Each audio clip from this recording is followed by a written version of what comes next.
قرآن میں سورہ التوبہ کی آیت نمبر 100، 101 اور 102 میں آیا کہ سابقون الاولون من المہاجرین والانصار، صحابہ کی 3 کیٹیگریز بتائی گئی ہیں. صحابہ یہاں میں کہہ رہا ہوں قانوناً کہ حضور کے ساتھی.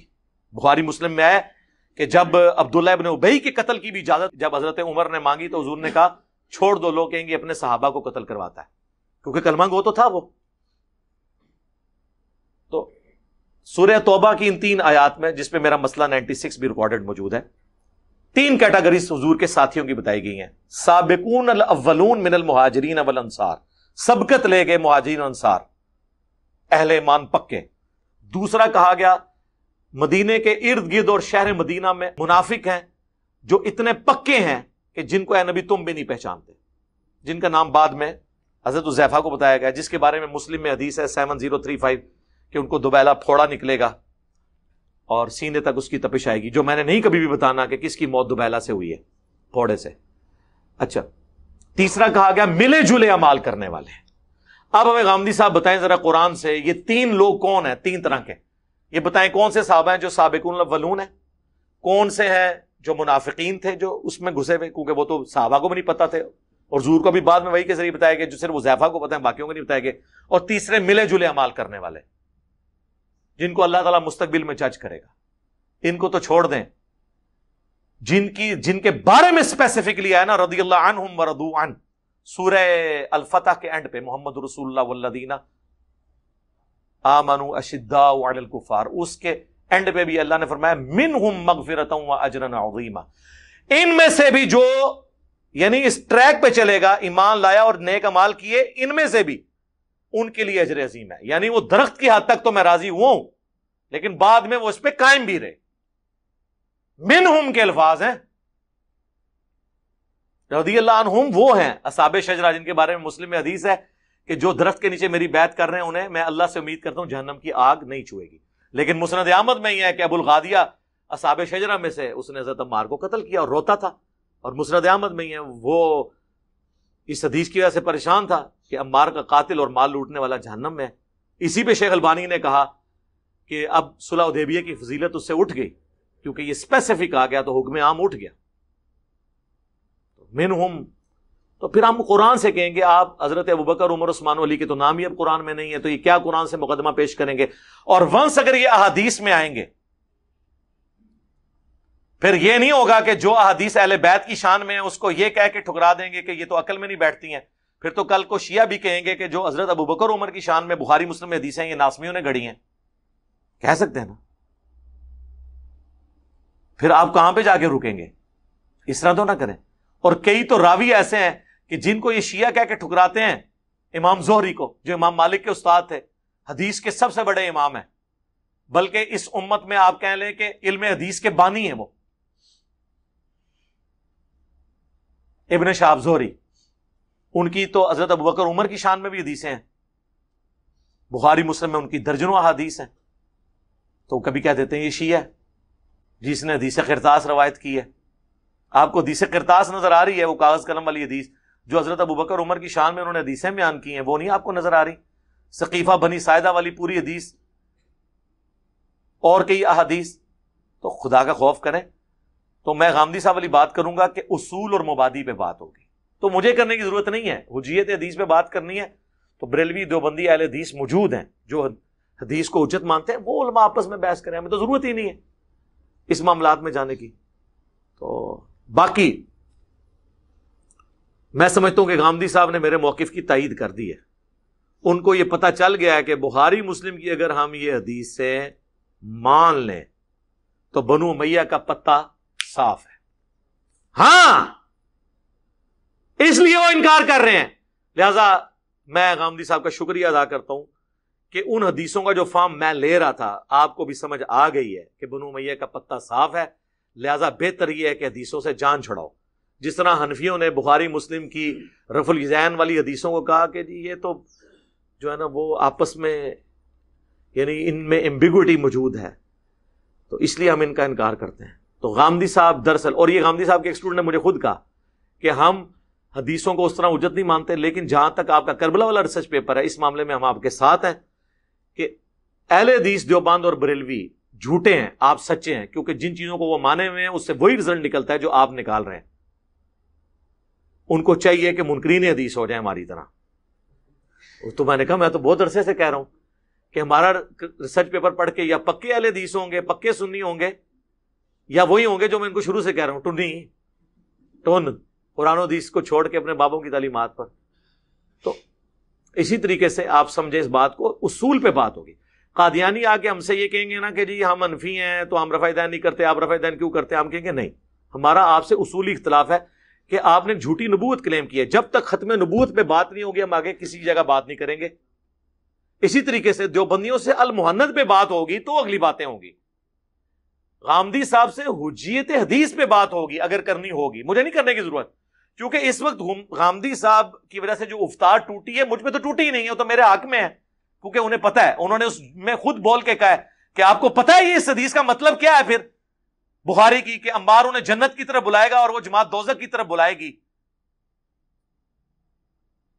جی ہمیں پتا ہے، ہمارے مخالفین کو بھی پتا ہے، ٹھیک ہے۔ تو یہ چھوڑ دیں، غامدی صاحب سے ہمیں کوئی گلہ نہیں ہے، ہم بلکہ ان کا شکریہ ادا کرتے ہیں کہ انہوں نے ہمارا مقدمہ مانا ہے، اور انہوں نے، ہمیں ضرورت ہی نہیں، غامدی صاحب تو ہمارے کمپیٹیٹر ہی نہیں ہے۔ یہ وہ لوگ ہیں جو کل تک توحید کے اوپر کام کرتے تھے، اللہ تعالیٰ نے ایسی ان کے اوپر نوست ڈال دی ان کی بدعمالیوں کے سبب اور اہل بیت سے بغض کے سبب، کہ توحید کا کام انہوں نے چھوڑ دیا، ان کے ساتھ پینگیں بڑھا رہے ہیں۔ اور جو پکے موحدین ہیں، جو اس طریقے سے قبر پرستی اور بابوں کے خلاف بولتے ہیں کہ جو نہ ان کے علماء کی کبھی جرت رہی ہے نہ آندہ ہوگی، ان کے خلاف سارے توپوں کا رخ کیا ہوا ہے۔ اچھی بات ہے، مجھے اس سے خوشی ہوتی ہے۔ میں اصل میں آپ کا یہ چہرہ بے نقاب کرنا چاہتا ہوں اور آپ کو یہ بتانا چاہتا ہوں کہ آپ نے جو توحید کا لبادہ اوڑا ہوا تھا یہ ایک حادثہ تھا۔ بریلویوں نے عشق رسول کا جو لبادہ اوڑا ہوا ہے یہ ایک حادثہ ہے، کیونکہ ان کے کلچر میں ان کو سکھایا جاتا ہے۔ ذرا سے ہٹ کے اسی نبی کی حدیث انہیں بتائی جائے بخاری مسلم سے، وہ نہیں مانتے۔ اہل حدیث نے بخاری مسلم کی جو رٹ لگائی ہوئی تھی نا، یہ بس رفع الیدین تک یہ حادثے تھے۔ جب انہیں بنو امیہ کی بدماشیاں بتائی گئی نا، پھر وہ ماننے کے لیے تیار نہیں ہوئے۔ شیعہ کے اندر جو عشق اہل بیت تھا نا، وہ اس وقت تک تھا جب تک ہم نے ناج البلاغہ سے خلفائے ثلاثہ کی شان بیان نہیں کی تھی۔ جب انہیں بتائیے تو اب ان کو بھی ہاتھ پاؤں پڑ گئے، ٹھیک ہے۔ اور یہی حال دیوبندیوں کا ہے کہ صحابہ کرام کی عظمت کی باتیں کرنا ان کا صرف ایک ڈھکوسلا تھا، ورنہ اگر یہ لوگ امیر معاویہ کانفرنس کر سک رہے ہیں تو امیر معاویہ تو چیز ہی کوئی نہیں۔ عمار بن یاسر کی کانفرنس کیوں نہیں کرتے؟ کیونکہ انہیں پتا ہے کہ پھر لوگ پوچھیں گے کہ کس رضی اللہ عنہ نے کس رضی اللہ عنہ کے کہنے پر اس رضی اللہ عنہ کو شہید کیا۔ یہ وجہ ہے پیچھے۔ عمار بن یاسر وہ ہیں جن کے بارے میں صحیح بخاری میں حدیث ہے کہ عمار کی زبان کو اللہ تعالیٰ نے شیطان سے محفوظ کر دیا۔ اس سے بڑی کوئی فضیلت ہو سکتی ہے؟ وہ زبان جو شیطان سے محفوظ۔ سنن نسائی میں حدیث ہے، عمار سر کے بالوں سے پاؤں کے ناخنوں تک لبالب بھرا ہوا ہے ایمان سے۔ 2 سرٹیفکیٹ۔ تیسرا سرٹیفکیٹ جو بچپن سے ہمیں پڑھایا جاتا ہے کہ جی اسلام کے پہلے شہداء عمار ابن یاسر کے ماں باپ ہے۔ ماں باپ کو تو شہید بتایا گیا ہمیں بچپن سے، عمار کو کس نے مارا اور کیوں مارا یہ کبھی بتایا کیا؟ اگر یہ اسلام کے شہداء بتانے پہ ہی اتنے مخلص تھے تو عمار کے ماں باپ کو تو شہید بتایا۔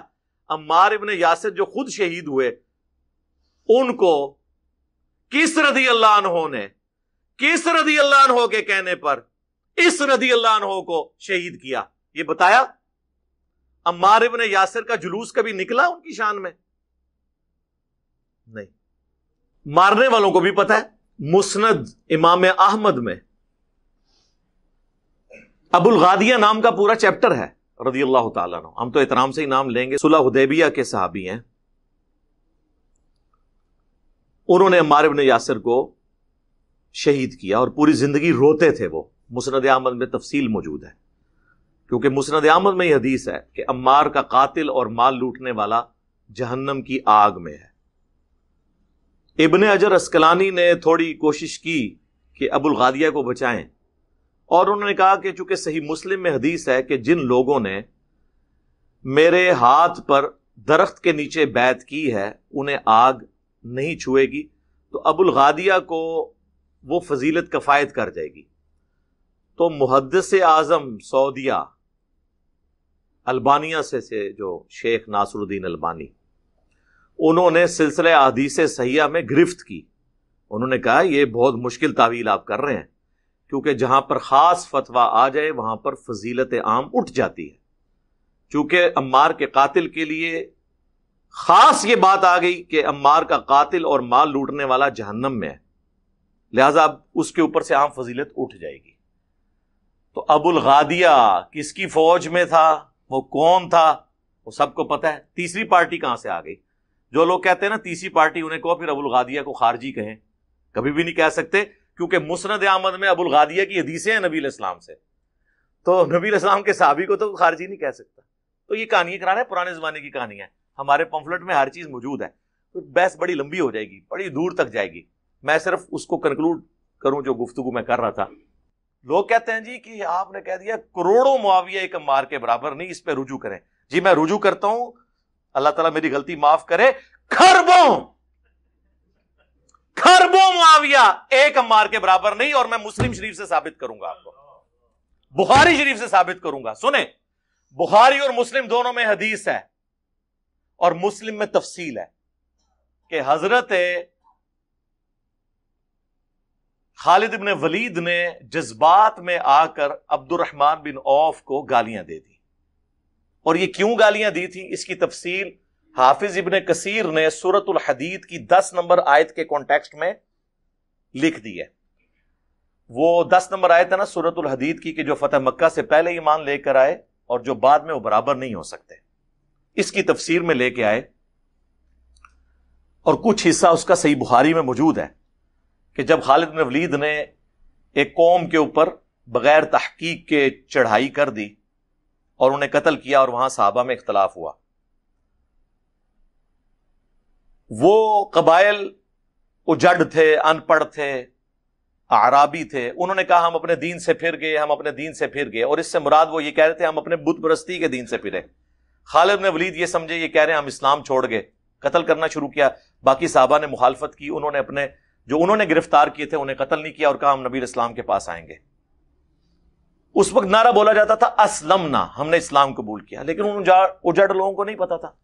نبی علیہ السلام کے پاس جب شکایت آئی تو آپ جلال میں آپ نے 2 دفعہ ہاتھ اٹھا کے کہا اے اللہ، خالد بن ولید نے جو کچھ کیا میں اس سے بری ہوں، میری کوئی ذمہ داری نہیں جو اس نے یہ حرکت کی ہے۔ اس موقع پر ہی عبد الرحمن بن عوف اور خالد بن ولید کا جھگڑا ہوا تھا، یہ حافظ ابن کثیر نے نقل کیا، اور مسلم شریف میں الفاظ ہیں کہ خالد بن ولید نے جب عبد الرحمن بن عوف کو گالی دے دی تو وہ شکایت لے کے حضور کے پاس آئے، آپ علیہ السلام کو جلال آیا، آپ نے فرمایا خالد سے فرمایا تھا، بریلوی دیوبندی اہل حدیث شیعہ سے نہیں، وہ تو انڈائریکٹ ہے، ڈائریکٹلی خالد بن ولید سے کہا کہ تم اب احد پہاڑ کے برابر بھی سونا خیرات کر دو۔ تو میرے صحابی نے 1 مد 600 گرام آدھا کلو گندم جو خیرات کی تھی اسے نہیں پہنچ سکتے، اس کے آدھے کو بھی، یعنی 1 پاؤ گندم میرے عبد الرحمن بن عوف نے جو اللہ کی راہ میں دی، خالد بن ولید تم احد پہاڑ جتنا سونا بھی خیرات کر دو تو اس کے برابر نہیں ہو سکتے۔ یہ آدھی حدیث بیان کرتے ہیں کہ جی وہ میرے صحابہ کو برا مت کہو، احد پہاڑ، یہ مسلم شریف میں پوری حدیث ہے، کیونکہ مسلم کی اگر حدیث بیان ہوگی تو پھر پتا چلے گا کہ نبی علیہ السلام نے اسپیسیفکلی بعد میں مسلمان ہونے والوں کو کہا کہ تم سینئر مسلمانوں کو گالی مت دو۔ پھر تو لوگ پوچھیں گے پھر بنو امیہ حضرت علی پہ کیوں سب و شتم کرتی رہی، جو صحیح مسلم میں ہے 6229 لعن اللہ ابو تراب، ابو تراب پر لعنت ہو، سب کا ترجمہ مسلم میں خود ہوا ہے لعنت۔ پھر لوگ یہ بھی پوچھیں گے، مسلم شریف میں دوسری حدیث سعد بن ابی وقاص نے امیر شام کے سامنے کلمہ حق بلند کیا، حضرت علی کو سب کرنے سے انکار کیا، لوگ یہ بھی پوچھیں گے۔ تو اس لیے انہوں نے کہا یار آدھی حدیث بیان کرو، میرے صحابہ کو برا مت کہو، پوری حدیث بیان نہیں کی۔ اب وہاں نبی علیہ السلام نے کیا کہا، 1 پاؤ گندم میرے سینئر صحابی نے جو خیرات کی، تم اب احد پہاڑ جتنا